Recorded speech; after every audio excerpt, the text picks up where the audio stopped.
E aí, galera, voltei! Aleluia, aleluia, aleluia.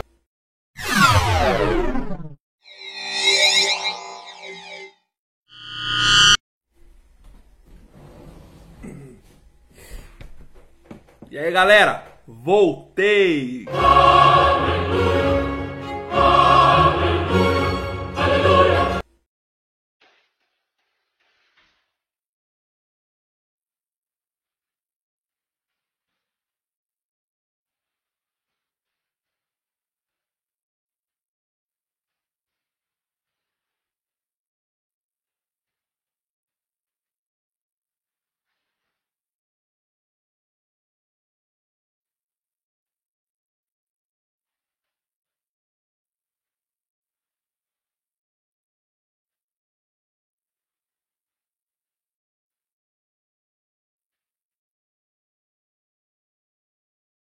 E aí, pessoal, tudo bem? Meu nome é Patrick Pereira, eu sou do Criadouro Pereira, aqui no Espírito Santo. Então, hoje eu quero falar com vocês, a gente tá com um vídeo acumulado aí, nós estamos com 2 vídeos para lançar junto, né? E aí eu queria esclarecer algumas coisas e agradecer a alguns amigos, né? Agradecer ao amigo Marcelo Carioca. Marcelo, brigadão, Marcelo aí. Cedeu uma filhota de bicudo do criadouro dele pra mim. Eu tô muito agradecido a você, cara. Tava procurando tem bastante tempo e é sempre bom, né, a gente receber presente de amigo, uma pessoa especial como você, né? Outra pessoa também quero agradecer ao Daniel, lá do Laço do Passarinheiro. Camarada, gente boa demais, tá enfrentando alguns desafios aí com o pessoal que tá atacando ele, mas ó, tô contigo no largo, meu irmão. Se precisar da gente, nós estamos juntos aí, tá bom? Também quero agradecer ao Leandro também lá do Rio de Janeiro, né? E em especial agora o nosso amigo João Célio. Então o João Célio, né, me procurou tem um bom tempo já, né? A gente estava buscando reestruturar o resgatar ou até mesmo fazer o se fazer novamente. O que aconteceu com a história do João Célio? O João Célio tinha uma licença para a pesca. Essa licença acabou expirando com o tempo, né? Pelo fato de talvez não ter usado. Alguma coisa aconteceu. O detalhe é que o e-mail cadastrado no IBAMA, no CTF lá, não era o e-mail dele. Era um outro e-mail. Né? A gente não sabe se foi isso mesmo que acabou gerando o transtorno. Mas o que aconteceu? Ele tinha cadastro no CTF, né? A gente não tinha senha e não tinha como recuperar por conta da situação do e-mail. Então a gente tentou buscar vários meios. E aí descobrimos que, junto eu e ele, né, já descobrimos que para resgatar a senha dele, ele precisava mandar uma solicitação para alteração de e-mail. Então fez o seguinte, fez um ofício, uma folha, preencheu os dados, né, pegou um requerimento, né, enviou via Sisfaz esse requerimento, conseguiu recuperar a senha, recuperou a senha, né, agendou a visita. Pessoal, atenção, ó, visita, agendar para quinta-feira, né, quinta-feira agora, dia 10, né, ele conseguiu, dia 10? Quinta-feira, ele conseguiu agendar e conseguiu, graças a Deus, estar com o seu cadastro feito. Então, assim, falando assim, parece que foi fácil, né, mas foi bastante corrido, a gente solucionou um problema grande, né, mas graças a Deus está em andamento aí, ó, e logo nós temos mais um criador de ponta aí para poder estar trabalhando com a gente aí, né, no mundo dos passariformes, trabalhando de forma honesta, né? É uma pessoa muito boa, vocês podem estar procurando aí o João Célio em Xerém. Então, um outro recado que eu quero dar aqui é sobre algumas besteiras que estão falando sobre genética, né? Eu estou aqui disposto a rasgar o meu certificado se eu estiver errado no que eu estou falando. Herança genética, né, quem descobriu foi Gregor Mendel, um monge, né, esse monge fez vários testes e descobriu a primeira lei de Mendel e a segunda lei de Mendel. Né. Ele morreu sem saber que ele estava certo, que as pessoas falavam que ele era doido e tal, e tanto que hoje ele é a base de toda a genética. Né. Ele descobriu que dentro do organismo havia informações que não se manifestavam fora. Aí o pessoal está falando o seguinte aí, Ah, vou pegar esse pássaro, vai puxar mais esse, aquilo tal. Meu amigo, pode acontecer o seguinte. Ele pode aparecer mais as características físicas, ele pode aparecer mais as características morfológicas de um, do outro, mas nunca, nunca que ele vai passar 75% e o outro passar só 25%. É metade para cada um. A divisão celular é clara. É metade do pai e metade da mãe. A primeira lei de Mendel deixa isso claro. 50% do pai, 50% da mãe. Acabou. É só isso.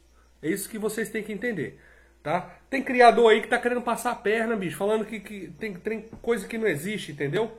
Acho que Daniel deixou bem claro isso no vídeo dele, né, sobre genética. Nós fomos lá, complementamos. Tem veterináriozinho aí, né? Tem muito veterinário bom, mas tem uns por aí que estão falando besteira, né? Aprendendo a mexer com cachorro, dar banho em cachorro, esses trem aí, e tá querendo cantar de galo agora no mundo dos passarinhos. Cuidado. Tem muito veterinário bom, mas tem muito tranqueira por aí também, né? E em relação a isso, vamos estudar. Vamos estudar para falar a coisa certa. Não vamos falar besteira não. Chega de besteira, tá todo mundo cansado disso. Vamos lá então pro que interessa então.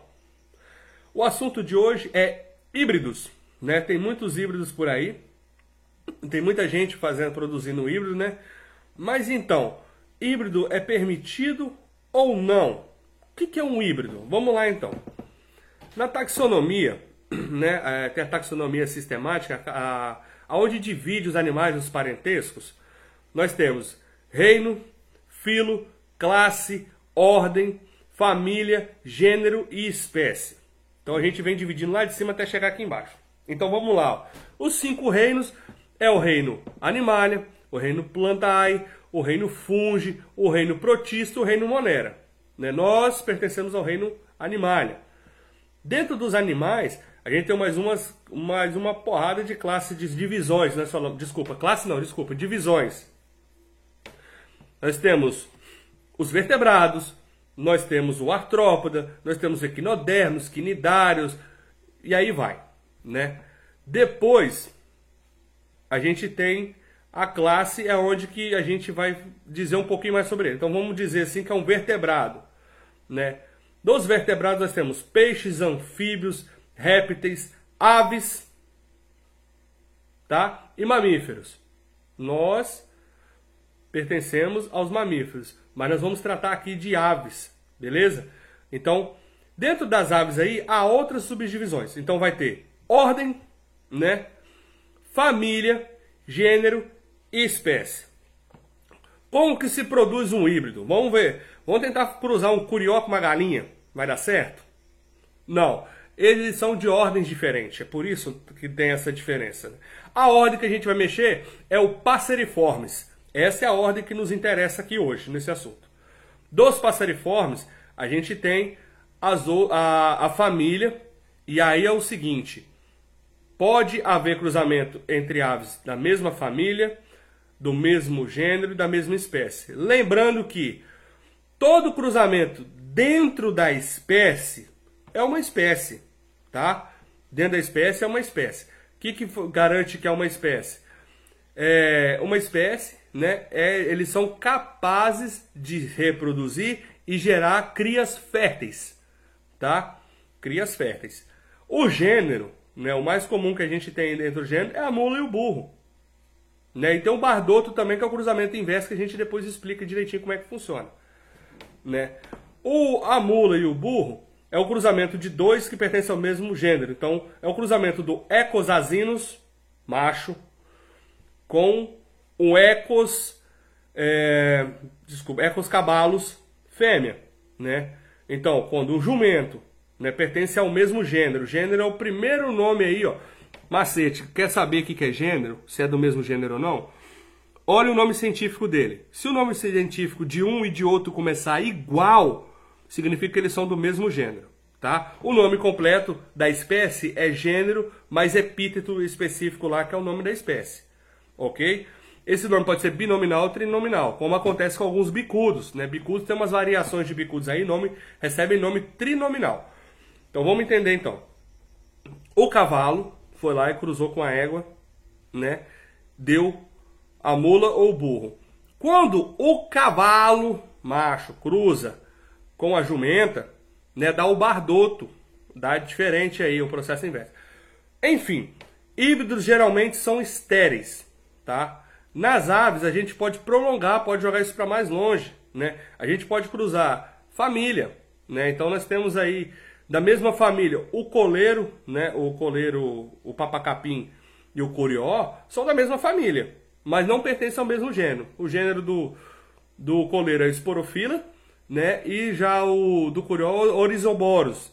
Esse gênero do curió é o mesmo gênero do bicudo. Não me garanto aqui agora se o do azulão é. Coleirinha do sertão. Coleirinha do sertão cruza com curió, tá? Alguns desses híbridos acontecem de forma natural na natureza. Outros não. Então, tem pessoas aí que cruzam curió com bicudo, né? Dá uns híbridos bonitos, canta muito. Chorão com curió, né? Coleiro com curió, curió com azulão. Eu mexo com curió, então eu sei mais desses daí. Mas tem outros canórios também. Coleiro, enfim. O mais difícil para fazer aí é o do trinca-ferro, mas tá certo. É o trinca-ferro e... Desculpa se eu tô falando errado, mas chora-viola. Eu acho que esse é o nome, né? É um cruzamento híbrido. O que acontece com as aves? Aí que é a parte massa. Eles são estéreis, mas as fêmeas podem não ser estéreis, tá? Boa parte das fêmeas conseguem reproduzir, né? E o pessoal quer esconder isso de você, sabe por quê? Porque você vai endoidar a raça aí. Imagine o transtorno que é você criar uma ave diferente aí, com um cruzamento diferenciado, essa ave está na natureza, conseguir se reproduzir e sair fora do controle. Porém, isso ocorre na natureza o tempo todo, né? Esses cruzamentos híbridos na natureza ocorrem de forma natural, tá? A gente tem alguns exemplos aí que ocorrem da natureza, né? Esse tempo atrás eu achado um coleirinho, o coleiro macaquinho, né? A gente chama de coleiro baiano, né? Algumas pessoas conhecem. Aqui no Espírito Santo é coleiro macaquinho, mas é coleiro baiano, Sporophylla negrelis, alguma coisa assim. E o nosso coleiro aqui, que é o papacapim, é o Sporophylla cerulensis. O cruzamento dos dois é um cruzamento híbrido, mas são férteis.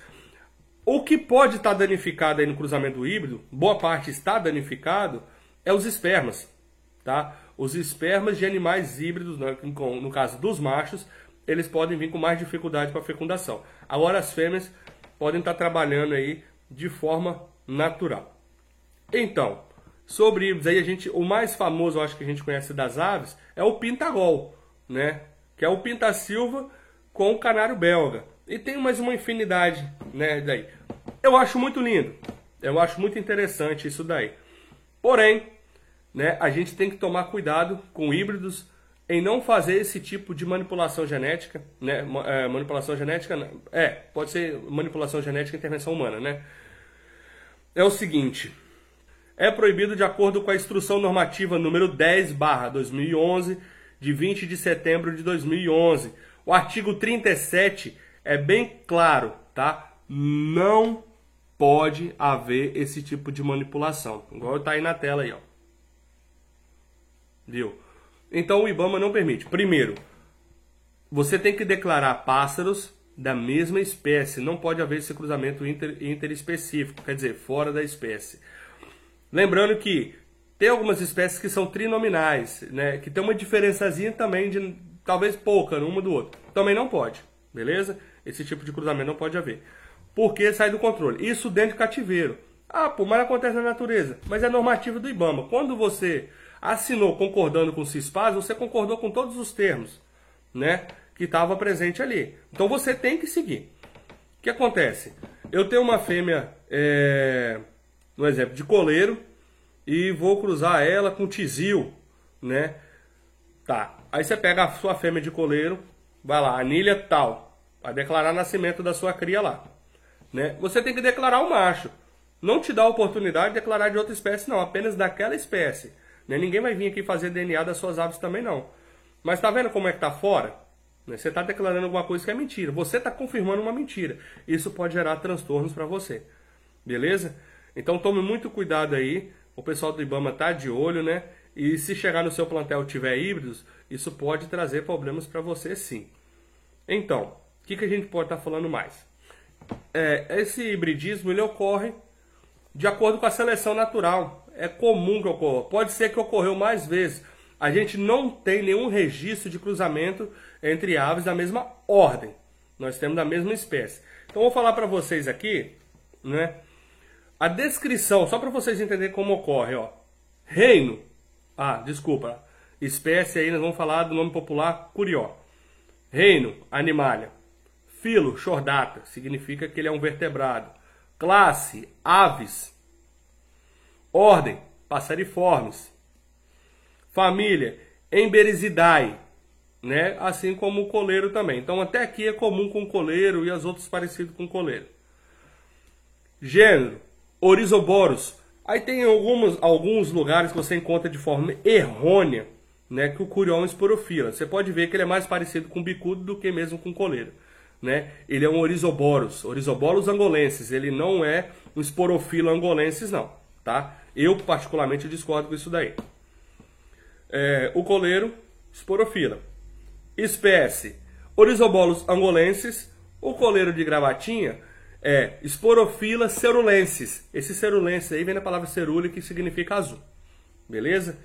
Então, de acordo com a norma, não pode, mas pode ocorrer de forma natural na natureza. A natureza mesmo se encarrega, né? É processo da natureza, isso aí a gente não pode intervir. Só que em cativeiro a gente não pode fazer, e muito menos manipulação genética. Manipulação genética, se você fosse geneticista, você pegar uma ave, né, e fosse lá no DNA, incluísse ou tirasse alguma coisa, então esse tipo de coisa não pode. A mutação ocorre de forma natural. Então, se o pássaro nasceu branco, nasceu com bico branco, pé branco, essas variações aí, isso é mutação genética, isso ocorre, né, de forma natural também. Né? Pode ser manifestado nos descendentes ou não. Né? Pode ser albino, enfim. O ruivo, né, também é uma mutação genética. E a gente tem várias aí dentro do reino animal. Beleza, então? Eu espero ter atendido as expectativas de vocês. Me desculpem pelo tempo que eu estive ausente. Né? Estamos aí para poder agregar. Qualquer dúvida, nos procure aí. Desculpa a correria, né? Porque hoje foi um dia corrido, não estou legal e tive que fazer esse vídeo às pressas. Mais uma vez agradecendo aí, ó, Marcelo Carioca, lá de São Gonçalo, me deu uma fêmea de bicudo, me doou mesmo, de coração. Eu estava procurando há muito tempo já. Muito obrigado, meu amigo. Tá? Obrigado mesmo, de coração.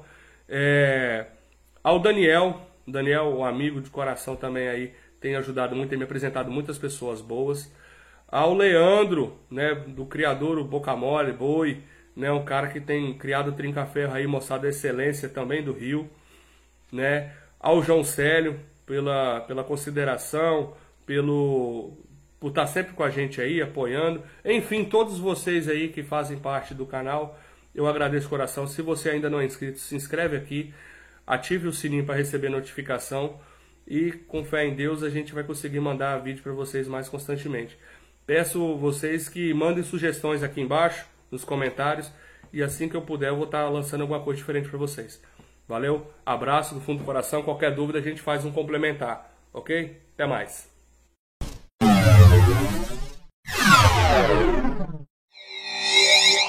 O que acontece? Se você quer determinadas características, você tem que pegar tanto o macho que tem aquelas características quanto a fêmea. Ou você pega filhos daqueles que possuem aquelas características. Quer dizer, as características que você quer tenha nos avós. A probabilidade de você ter essa característica é maior. Agora não significa que ela é soberana, tá bom? A divisão celular ocorre de forma aleatória.